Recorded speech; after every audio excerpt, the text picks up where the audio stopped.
Okay. Okay, so Chris George, are you here? You said, I'm just starting my business as a clinical herbalist and nutritional health consultant. I have a business name, Urban Apothecary, which I like, good name. But I'm wondering if it would be better to use my actual name, Chris George, as my business name. Okay, so this question about business names. So Chris, where are you based, by the way? I'm in Scottsdale, Arizona. Oh yeah, okay. I love the name Urban Apothecary. Man, I mean, personally, I'd roll with that. Here's the upside you've got going for you, is both of them are easy to spell. That's helpful. Okay.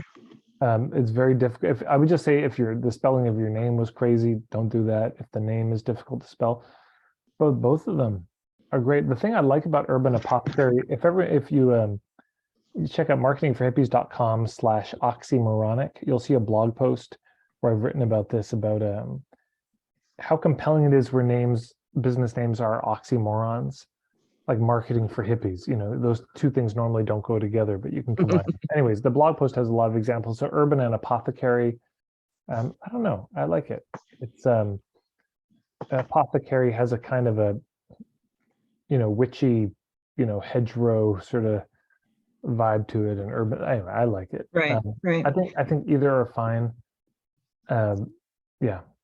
I just, I'm older getting into my own business, and I wasn't sure. It's such a long name, but I know everything's really linked anymore, so people don't really have to type it in that often. Yeah.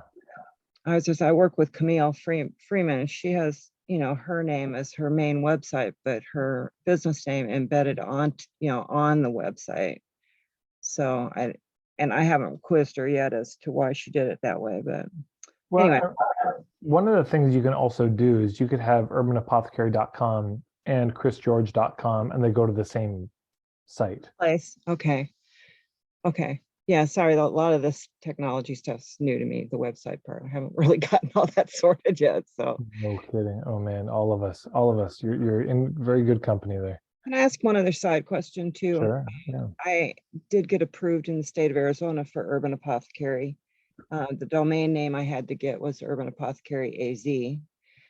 There's a guy who does kind of what I do in Canada, who's the Urban Apothecary. And there's a candle company in the UK that is Urban Apothecary. Should I be worried about either of those?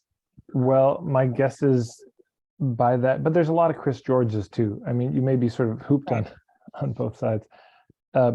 Yeah, they'll probably get most of the traffic, would be my guess. But I mean, legally.